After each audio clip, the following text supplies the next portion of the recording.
Right, what's going on, guys? Now, we're going to talk about Ruud van Nistelrooy because it's quite fitting. He's back at Manchester United as a coach, and I thought it would be nice just to discuss how good he actually was, because a lot of the younger viewers won't have seen him, they won't remember him, but obviously people who are in their 20s to 30s, 40s, 50s will remember what he was like, and higher, obviously. To answer the question, how good was Ruud van Nistelrooy? He was Haaland, but better. This guy was, and I have to say this because it's listen, there's been so many wonderful finishers in our league for 3 decades. He was the best finisher I've ever seen in the Premier League, and that's not easy to do. It'd probably be a toss. If we're just talking about finishing in itself, you'd have to say Alan Shearer. Could maybe shade it, I don't know. But for me, if you said to me you could have one finisher, one player who's incredible at finishing, only one player, the best finisher you can name, it would be Ruud van Nistelrooy. This is the only player I've ever watched who would have an opportunity and you're 99% sure it's going in.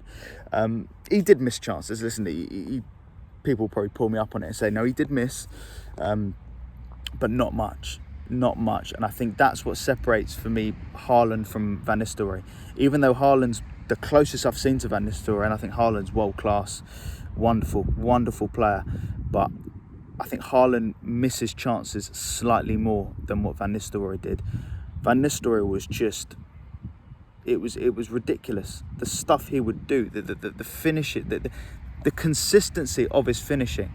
And I don't really care. I mean, someone told me his stats are very, very good, but I couldn't care less about his stats. I think people, pay too much attention to stats, and I think if you're a good enough player, your stats will obviously be good, but that's not the entire game.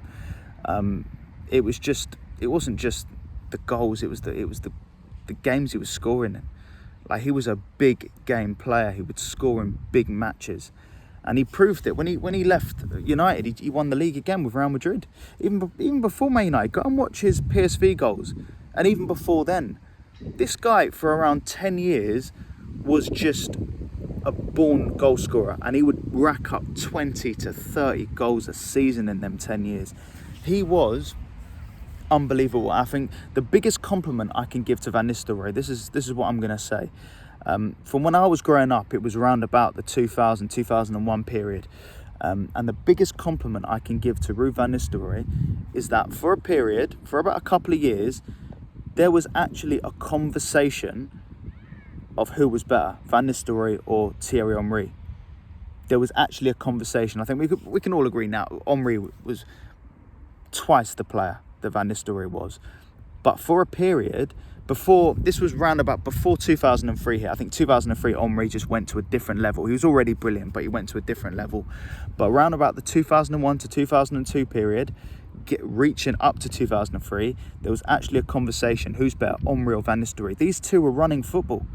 When Arsenal and Man United were going at it in the early 2000s, for a couple of years, it was Van Nistelrooy versus Henry for the Golden Boot. And it was them two against each other. And that kind of period in football is where I fell in love with football.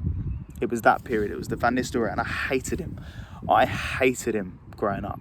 Couldn't stand him. I just thought, even when he done that thing to Vieira, I just thought, fucking piece of shit. But it's only when 20 years later you look back and you think, nah, those are the moments that you miss.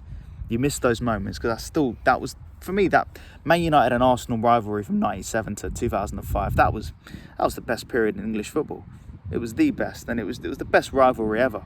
And I hold those memories of that rivalry close to my heart, because it was the period where I fell in love with football. It was when it all started for me.